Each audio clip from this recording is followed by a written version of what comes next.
Okay, let me do a little more.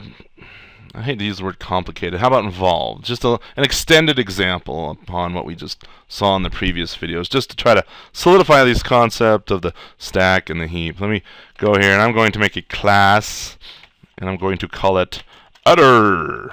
All right, and what kind of data members would an utter have? Int, num, I believe they call them teats. All right, I have some family members that raised cows, and I believe they call them teats. So num teats, and then a double ounces of milk, right? Or maybe I should do gallons. Who knows? I honestly don't know how much milk an udder will hold. All right, so we have a cow. It's going to keep track of the number of moos it does. And then I'm going to come in here and say udder gets new udder.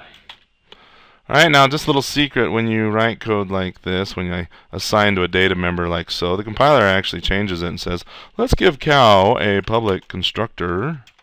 Okay, notice how I used a tab key there. Let me just do it for you. CTOR tab tab, and now I have a public cow constructor. And the compiler says, you know what, we can't really run code out here in the middle of the class. Yeah, we'll syntactically let you write it, but that doesn't make sense. So what the compiler actually does is moves this to right here and says new utter. All right, because we can execute code inside of functions. We can't really execute code outside in a class definition.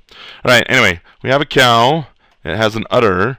So now when I say cow C gets new cow, what's going to happen here? Let me see if I can get this kind of better on the screen. Let me draw my stack and my heap, a lot like what I did in the previous video. All right, and just split it down the middle, why not? This is the stack, and this is the heap. And before I actually draw this, can you pause the video and illustrate this yourself? What's going to happen when I do all this, and what's going to be on the heap, what's going to be on the stack, what are we going to see, yada yada yada. Okay, I'm just going to step through this real slowly. Again, C is the reference sitting on the stack, as we've seen before. And then we say new cow. So new has to go out here in heap land and say, let's make a cow. So let's put our cow right here. And then what's a cow made up of? It's made up of a moo count, right? So we'll say this first part of our cow is our moo count.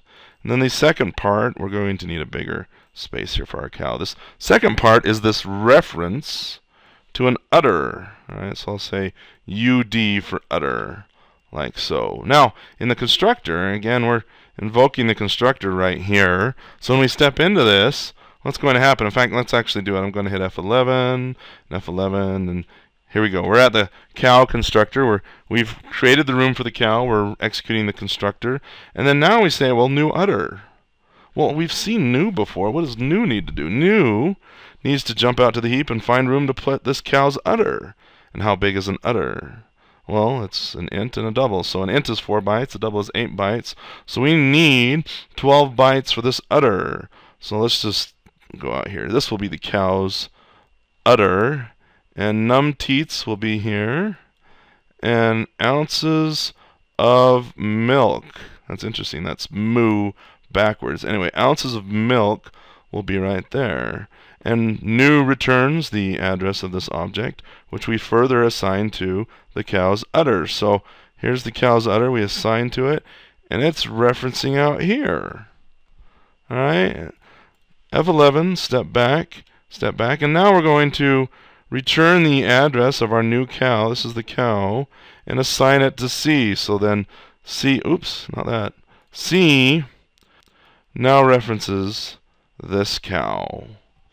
Alright, so there's something magical about the operator new. I was about to say it's a keyword. Yeah, it's a keyword, but it's also an operator. It operates on the heap. It goes out and finds room for it, for whatever we're trying to instantiate, and it places the object out here. And you can see we can kind of get a daisy chain when one reference references an object that references further another object, like so. We kind of get this chain, and this is called an object graph, if you would. If you've done any significant amount of programming or even some basic programming, you'll know that objects have objects that have objects, and we break it down and abstract away and those kind of things, and that ends up giving us what's known as an object graph. And so it kind of looks like a graph, if you would. Anyway, so the only thing that's on the stack in this case, since both of these types out here are classes, which makes them reference types, meaning we reference instances of them. The only variable that's on the stack is C, because C is defined locally in a function here. But the rest of this, these are all data members of individual classes, and when I instantiate those classes, their actual primitive data values make up the layout of that class. And by layout, I mean, for example, this udder, it has num teats right here first, and then it has ounces of milk next. And the C# compiler, it's actually free to order those differently, but there's a way you can control that I don't want to get into in this video. But the layout, basically the layout will generally be, here's an int and here's a double, and that kind of thing. Anyway, I babble on, but that's hopefully a basic example. Now, in the next video, I'm going to convert, we'll get rid of the udder, and I'm going to convert cow to a struct.